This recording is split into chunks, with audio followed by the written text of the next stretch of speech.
Tampilannya dapet, colorway-nya uniknya dapet, nyamannya juga dapet. Pantesan sold out nih sepatu.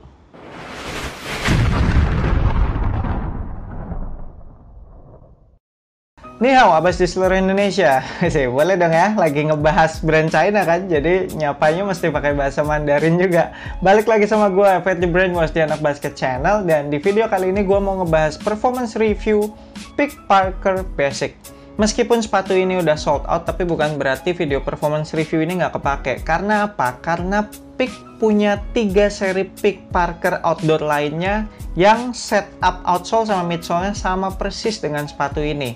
3 sepatu itu adalah Pick Parker Outdoor Series, itu juga udah pernah gua review sebelumnya. Kemudian ada Pick Parker Outdoor Airflow, dan yang satu lagi adalah Pick Parker 7 Outdoor. Terus apakah ada keunggulan atau kekurangan sepatu Pick Parker Basic ini dibandingkan dengan ketiga seri Pick Parker Outdoor yang lainnya tersebut? Langsung kita bahas. Kita mulai dari outsole. Outsole-nya masih sama kayak Pick Parker Outdoor Series yang udah pernah gua review. Bekerja dengan sangat baik di indoor, malah bisa dibilang perfect, bener-bener menggigit dengan sempurna.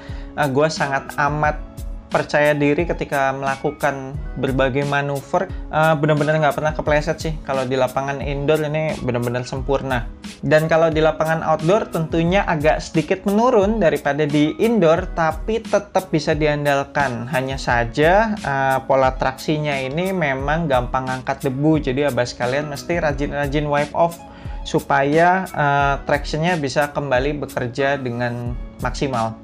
Bahan rubber outsole-nya juga termasuk yang squeaky.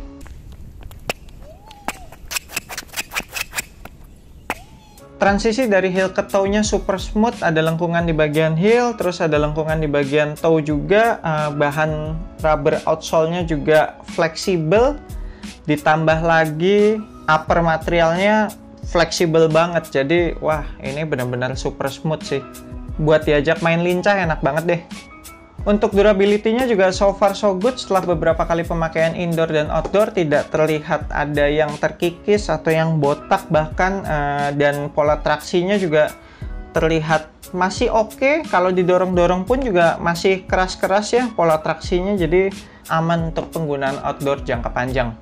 Lanjut ke cushion, lagi-lagi cushioningnya sama dengan Pick Parker Outdoor Series yang udah pernah gua review sebelumnya. Jadi ini pakai EVA midsole, dan EVA midsole-nya Pick udah berkali-kali gue bilang itu emang enak-enak sih sejauh ini.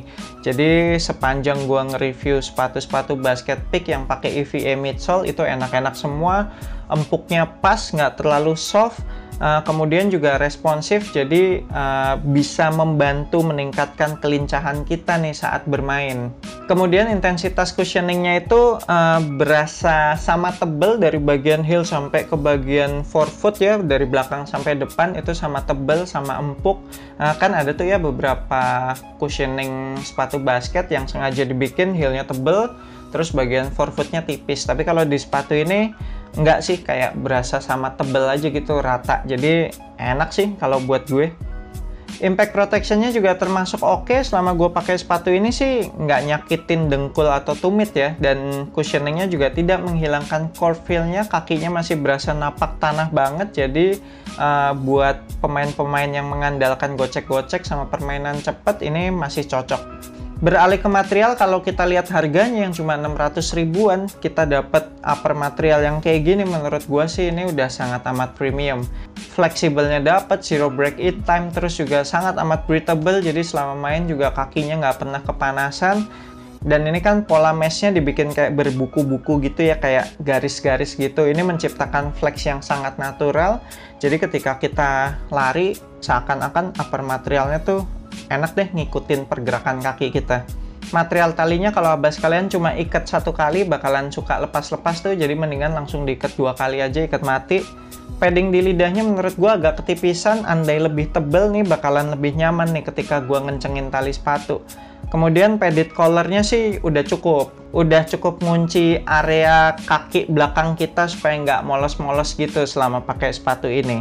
Penggunaan double pull tab di lidah sama di heel ini juga asik ya, jadi bikin gampang masukin kaki ke dalam sepatu.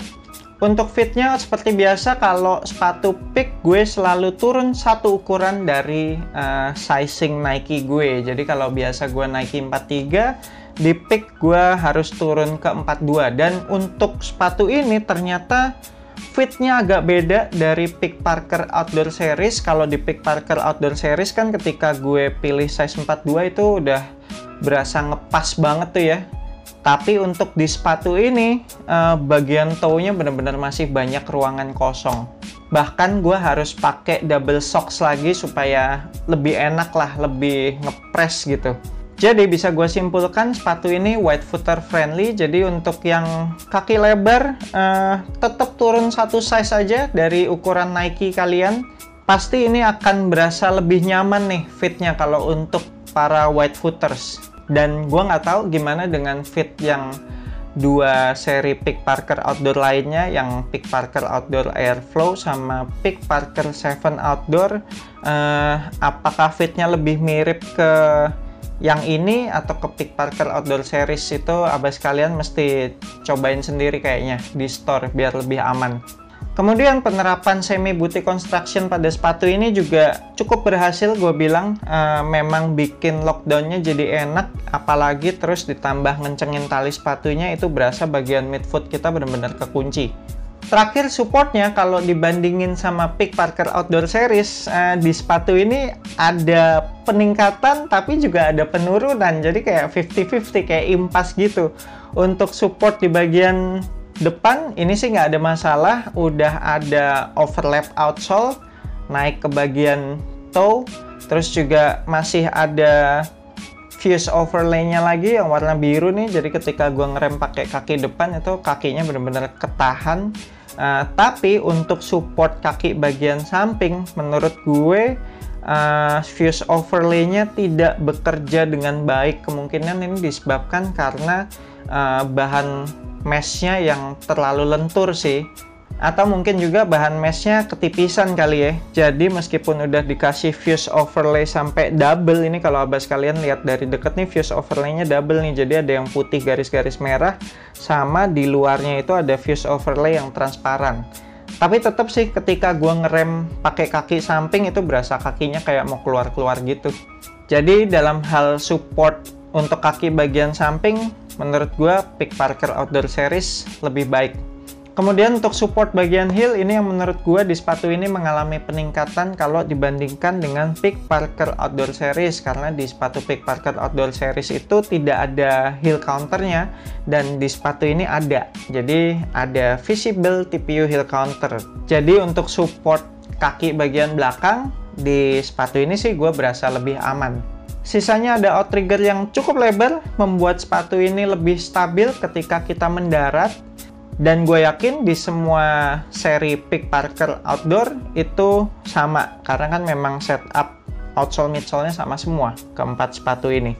Oke, itu dia performance review gue untuk sepatu Peak Parker Basic ini. Buat abas kalian yang cuma punya budget 600-700 ribuan, gue sangat amat menyarankan abas kalian nyobain serinya Peak Parker Outdoor ini. Jadi ada Peak Parker Outdoor Series yang tadinya 1,2 juta, sekarang jadi cuma 699. Terus yang dua lainnya ada Peak Parker Outdoor Airflow dan Peak Parker 7 Outdoor. Cobain deh abas kalian. Nanti gue akan tinggalin linknya ketiga sepatu tersebut di deskripsi video ini. Abas kalian tinggal klik link tersebut dan akan langsung diarahkan ke website resminya Peak Indonesia.